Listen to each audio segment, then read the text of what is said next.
Welcome to Channel 18 News. I'm Jim Rogers. Today was the last day for early voting in Hopkins County for the midterm elections. The polling place closed at 5 p.m. Friday.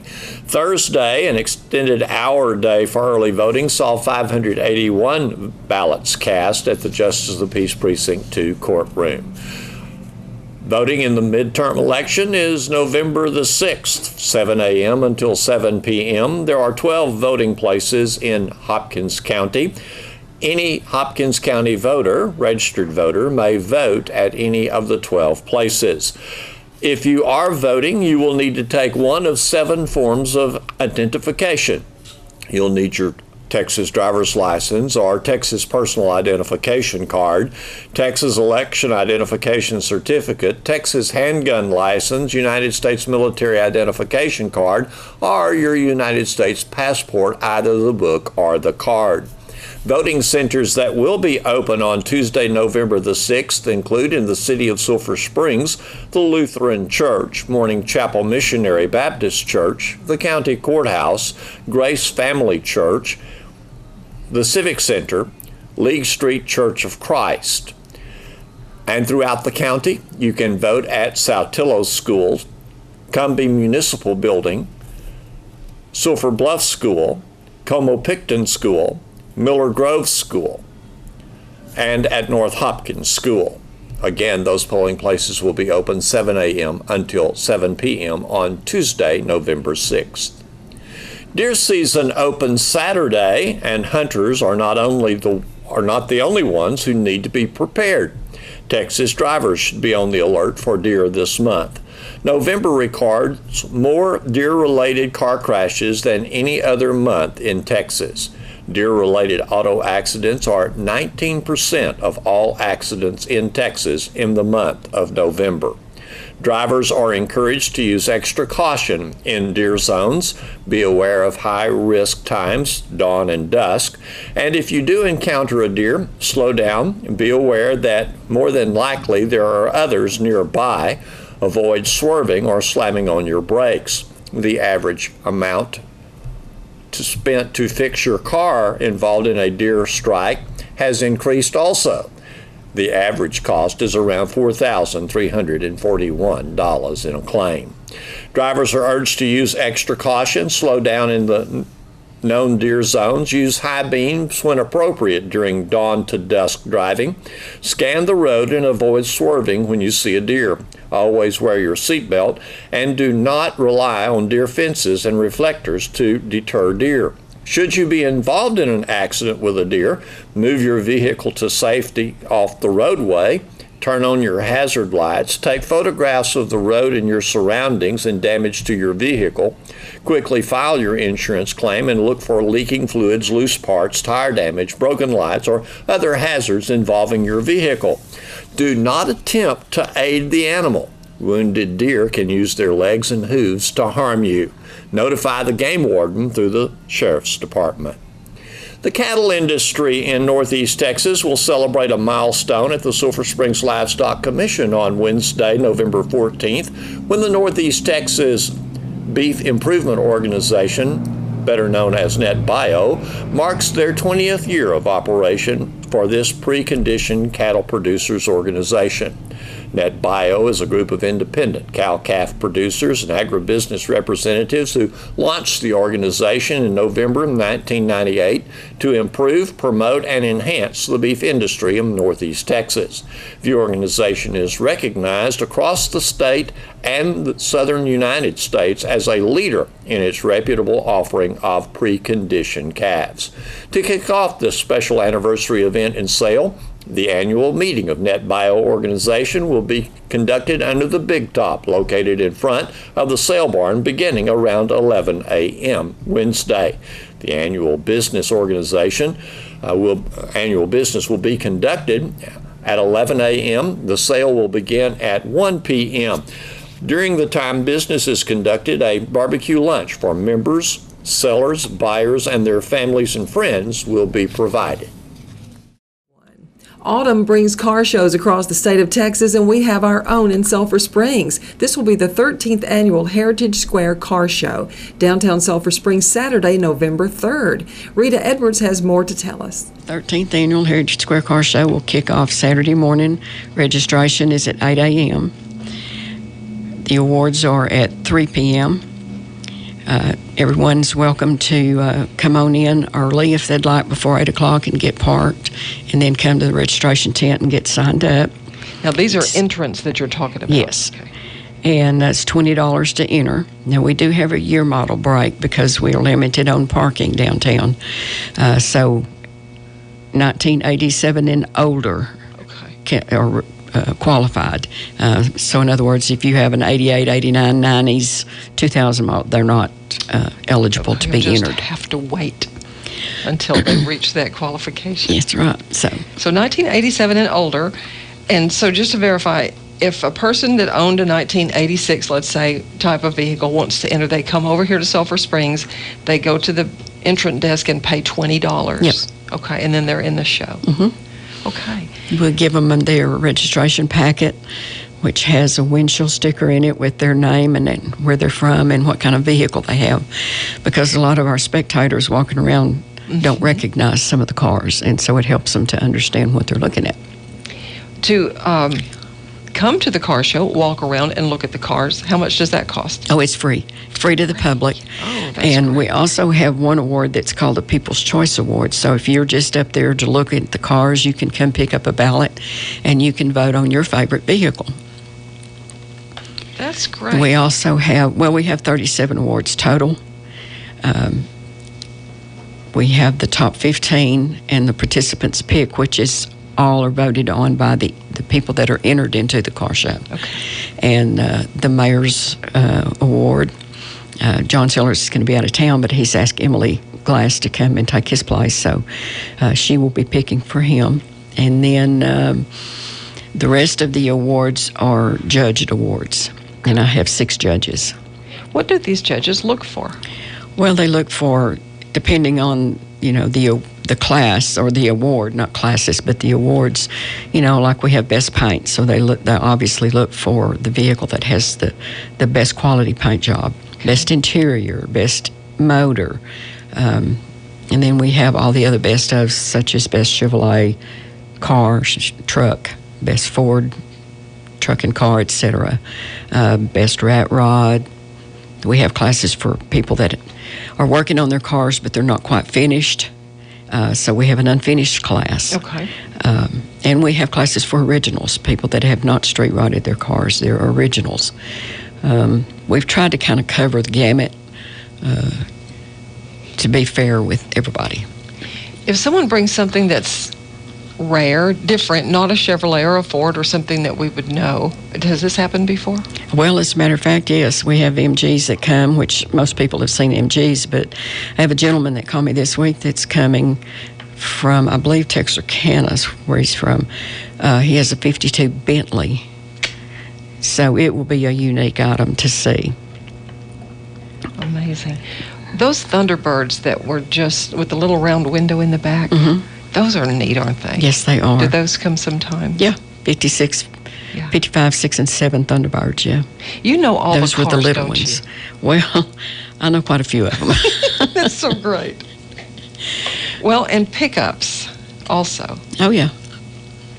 Any kind of, we will have cars, trucks, SUVs, like old Suburbans, though they were called carry-alls back in the day, in the early 50s. They were not called Suburbans, but you have a very wide variety of vehicles. Those El Caminos and Rancheros, which were half car, half pickup. Yep, got some of those coming, got some Model A's coming. All kinds of muscle cars. There's just going to be a lot to see. What about those really big, heavy Cadillacs with the fins? Oh, yeah. I like to see those. Oh, yeah. They're about a half mile long. And, yeah. That's right. Yeah. Land yachts. Yes, indeed. We will have, of course, for the people that enter their car, We have goodie bags. We have door prizes for them. And then we have some big ticket items that we give away in a drawing. And then we're also giving away $2,000 cash. We give $250, $250, $500, and $1,000. So that's a big draw. And we have, of course, we can't do it all without all our sponsors. And, there's just way too many to list, but we can't do it without them. And we really do appreciate all our sponsors. Where do all these amazing cars park downtown? They'll be all around the square. They'll be down Main Street, half of Conley, because we can't block the City National Bank drive-through, so it will be blocked off east of the drive-through to the square. Down Gilmer to the Tomlinson, and the little section of Gilmer between City National Bank and Alliance Bank. Okay. And then we will go from there if all that fills up, and we'll start lining them up down the center of the streets, and so forth. So we'll make room. We'll find a spot for everybody. About how many cars do you expect to come in? I'm looking for around 185 to 195 maybe, because the weather's going to be perfect. We've already had 65 pre-register, and you can usually triple that number as a rule of thumb. So if that happens, we're going to have 200 or better, but I don't want to get my hopes up too high. Right. So we have not had exactly 200 in the past. No, we've gotten close, but we've not quite hit that 200 mark yet. This may be the year, Rita. This may be. The town, our downtown area, and all parts of our town are a draw to these folks. Oh, yes. They really enjoy coming here. The people from out of town talk about the unique experience of being here in Sulphur Springs and all that we have to offer, and I think that's wonderful. And, of course, that's the whole point in the revitalization effort of our downtown, is to bring people to Sulphur Springs. And when we have people that come from out of town, obviously they're going to stay in the hotels, which are not downtown, so they experience the entire town. And speaking of that, cars come in, some of them by driving, and some are towed. Yeah, we have a few that trailer them in, and we ask them to park down behind the First Baptist Church as close to the railroad tracks as possible, so as not to, take up much of their parking, but it gives the place for the trailers to be unloaded, and then they can just drive their cars up to the square. Okay. Well, it sure is neat also to see out on the highway cars that have got to be going somewhere special. Oh, yeah. The majority of us rather drive our cars, but then there are a few that prefer to tow or trailer them, and that's just perfectly fine. It's just all in what a person likes, but we personally drive ours everywhere we go. I think we've seen just some special exhibit cars maybe around the square, not that were entered. Is that right? Maybe something that people just like to look at. No? Okay. No, not for our show. Maybe some of the others, but not for ours. Who puts this show on? The Downtown Business Alliance has sponsored this show every year, and we work really, really hard to make it a success. Of course, we couldn't do it without the car show people that show up, and we're very fortunate to draw some high-quality vehicles. So we ask that the people that come to look be very careful.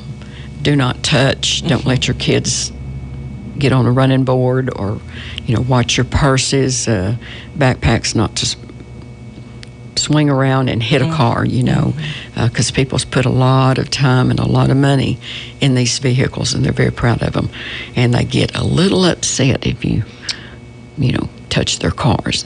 More than happy for you to look at them, ask all the questions you want to ask. They'll stand there and talk to you all day about their car, but just don't touch. Good morning, Rick. You always speak for Heritage Park, don't you? Not always. I try to let some other folks speak for it when I get a chance. You always carry their banner, though. I always carry the banner. Yes, I do. I'm proud of the place. Of course, it's family properties and was at one time. And my great-great-grandparents built the museum, and that was their home, and there's a historical marker out front indicating so. And so, yeah, I'm very proud of that area. It's just great what's happening out there. You're building something new in there. Yes, we are. We're looking at a new multi-purpose building to accommodate up to 100 people in our main room. And then we have kitchen facilities, a large dressing room area for the ladies, and men's restroom. And so we're very excited about this and the aspects of what it can do for Heritage Park, and to bring in and have a place that is appealing yet kind of fits the motif and everything and that we're looking at, and to accommodate our weddings as much as anything. Right. We have a lot of weddings, but we really don't have an area for receptions or for the brides to even get dressed as far as that goes. We have to use one of the other houses, and we feel like this is going to accommodate that better and to help improve the park as far as people utilization of the park. Services that it offers. Well, I attended a wedding there. It was lovely. It was in the chapel. It was a small wedding, and outside they set up their tables and tents and had their meal outside. Right. And it was lovely, but across the way from the chapel now will be this multi-purpose new building. Yes. Yeah. Could it be a place to eat? Oh, yes. Small groups? Yeah, rather? sure can. It'll accommodate, of course, we're going to have heat and air, so that will always help. And it will accommodate family reunions or whatever multi-purpose facility you want to use it as, meetings. I know that we've already had a lot of folks contacting us wanting to know when it's going to be available. When we can book it. Yeah, and there is a shortage of places to meet in our town. Well, we're hoping that this will be available to the community. Of course, the whole purpose of it is to help raise funds for the park. And so that's what we're going to be looking at in the very near future is how much we'll need to charge and everything to be able to utilize it. So that's kind of where we're at right now. About how many events do you have in Heritage Park per year? Including weddings and school tours and just family reunions, probably 50 to 75 at this time. Okay. I mean, we have a lot of school tours during the year. We just had the Texified Jam Fest. If people missed it, they missed people having a lot of fun. The music was good, and yes, it rained immensely. Everyone who had an October event suffered from the rain. Well, thank goodness we missed it. It was burning hot the weekend before, because that's when we had our Indian summer days and the Dutch oven cook-off. But after that, it was a real good weekend. I mean, they did end up having to move temporarily, but they came back strong that Saturday night, and they had a good time. And it was they've already making preparations to use the park again next year. So that's one of those things that we hope will work again. That sounds great. Well, and you mentioned 50 to 75 paid events inside your park, but what about the public events? Well, a lot of the school tours are. You have Indian Summer Day. You have Christmas in the Park right now. Yes, those are our main events that we hold now. Okay, and which is coming up then for Christmas in the Park?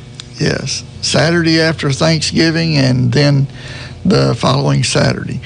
And hopefully, I can get Miss Carly out here to tell you more about that. Okay. Toward the end of the month.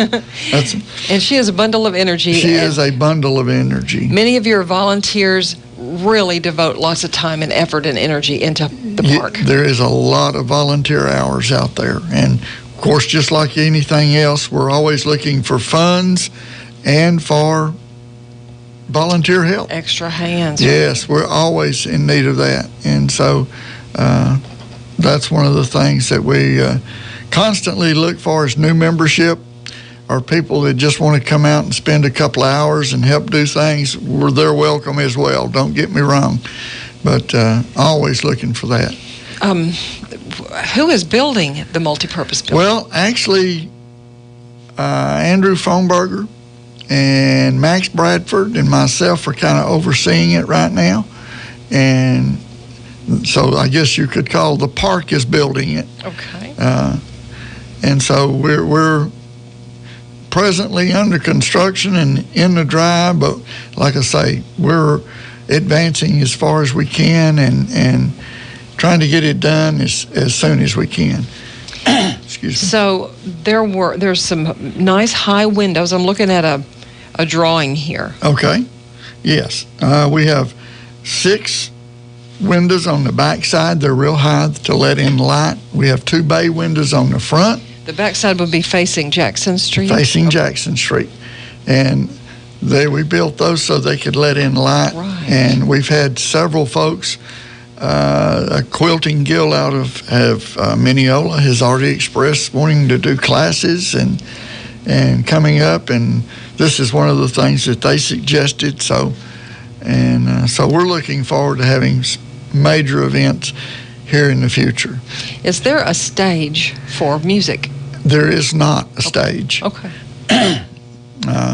We didn't plan on that. We are going to have a PA system inside, but don't know how bad it will be needed. It's only, our main building's 42 by 29, so that's not real huge inside, 42 by 39. Okay. And so we will have a PA system in there just in case it is needed. I know if I'm talking, you're probably going to have 2. Is this a porch I see across the front? You have a 10-foot front porch on the east side, which is on the park side, and then on the south side as well. So we did add porch on both sides there, yes.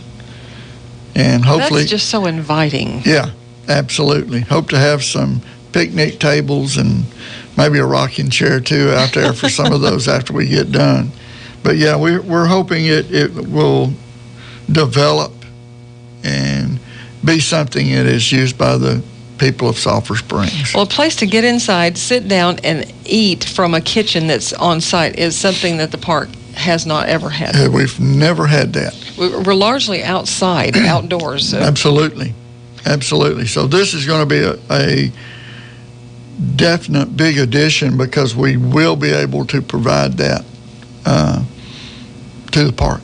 That's just a great addition to our town. Yes. About how long have we had Heritage Park open? Heritage Park was opened in mid-70s, early to mid-70s.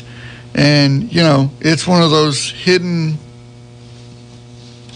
things in Sulphur Springs that we have people that have lived here all their life will come out to an event and say, I never knew this was here. I know, isn't that astounding? Yeah. 11 acres, and it's right over there next to the co-op. Right. It's kind of off the beaten path of town. Yep. Can't miss it. Big wooden fence around it. Yeah, and that also is a new addition to the park. And so, there's a lot of things that people are, it's amazing the things that people don't realize what's in there now. And so there's a lot going on. And we're getting ready for Christmas in the park right now, and hopefully we'll be able to have some lighting and everything. Don't know how far along we'll be with construction, but hopefully we'll be far enough along that somebody can at least look inside and see what we're doing. Well, it'll be another one of those things to be thankful for as we go towards the end of this year. We certainly hope so. Here's Don Julian with sports.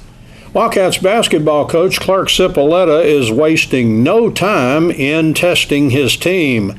It begins at the team's first scrimmage. The Wildcats, preseason ranked number 15 by the Texas Association of Basketball Coaches, will be participating in the Elite 14 scrimmage at Wichita Falls Hershey tomorrow. Coach Cipolletta explains that 60 teams have been invited to the scrimmage, 20 from Texas, 20 from Oklahoma, and 20 more from the U.S. and Canada. The Wildcats will be playing Lubbock Estacado, a preseason ranked number 6 in Class 4A, also Norman, Oklahoma High School, and Millwood, Oklahoma, a prep school. Coach Cipolletta says the Wildcats will be challenged, and he adds lots of college coaches are expected to attend this scrimmage. The Wildcats' second and last scrimmage this season will be at Longview Tuesday, as the Wildcats will be scrimmaging 2 Class 6A teams, Cedar Hill and Longview. The Wildcats open the regular season again this year at the Cowtown Showdown in North Crowley on November 10th against Plano East. And Coach Cipolletta calls them a good Class 6A team. Last year, the Wildcats opened the season at that Cowtown Showdown by defeating Arlington Bowie, ranked in the top 25 in Class 5A. This year, Coach Cipolletta has the Wildcats again playing Rockwall, ranked number 6 in Class 5A. Also, Denton Geyer, ranked number 1 in Class 6A. And again, Jesuit of Dallas, a Class 6A team. The Wildcats' home opener this season will be against Class 6A Rockwall Heath on November 13th. Thanks for watching Channel 18 News. Have a great evening.